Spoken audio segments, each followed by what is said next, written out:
Hello, I'm Linda Locke from District 4. You each will have 1 minute to respond to our arts question. The arts community relies on the Transient Occupancy Tax, the TOT, for funding. It will take time for revenues to return to pre-pandemic attendance levels. Do you plan to provide additional funding to our arts community in the interim? And would you take steps to make San Jose an arts destination? We'll start with Deb Davis. Thank you. We have already provided additional funding to the arts community with our federal relief funds. And I would like to say, yes, we'll be able to keep doing that. But unfortunately, the reality is that we probably will run out of those funds before TOT comes back. I do think that we need to encourage our tourist industry so that our TOT does come back. And I have supported artists through my office, through sponsoring murals, and also connecting artists with the business community for murals on their private property as well.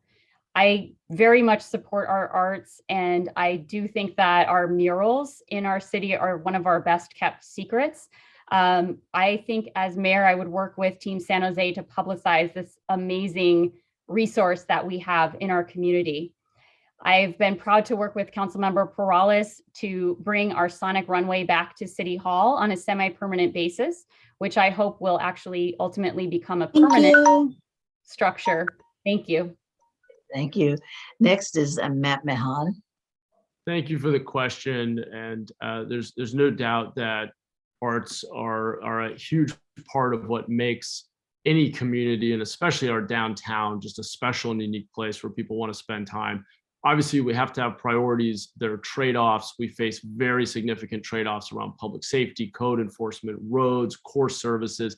I think the real opportunity over the next year or two, as we're waiting for TOT funding to rebound, is for the mayor to be a convener and facilitator and get the private sector to the table and ensure that those developers and investors and business owners who are enlightened and understand the benefit to attracting people downtown put some dollars behind and help facilitate. And we can do our part through streamlining permitting, making space available. I think there are a lot of tools we have besides just throwing money at things. And as important as the money is, it's in short supply now as federal funds disappear. So we're gonna have to be a convener and engage the private sector to really to fill that gap for the next couple of years. Thank you. Thank you for that response. The next is Raul Perales. Thank you very much, Linda.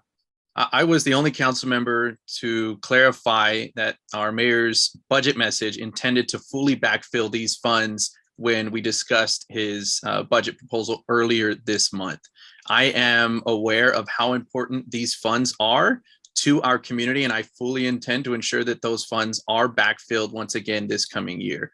I am also supportive of amending our current TOT formula in order to be able to allocate even more regular funding every year to support our arts and cultural organizations, specifically because we know that the TOT funds will not be back up to 100%, likely for a couple years, but we can readjust that formula and ensure that more of those resources are going directly to these arts and cultural organizations because they are so important to the health and the economy here in San Jose. Thank you. Next, Cindy Chavez. Thank you, Linda. Thank you very much for the question.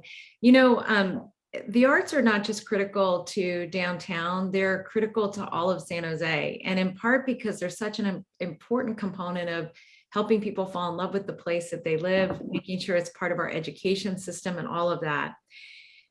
One of the things that I would be supportive of is looking at our excess ending fund balance to invest in the arts, because I look at that both as an education and a tourism and an economic, frankly, not an economic engine per se, but definitely it contributes to our overall economic engine because of the way it contributes to tourism.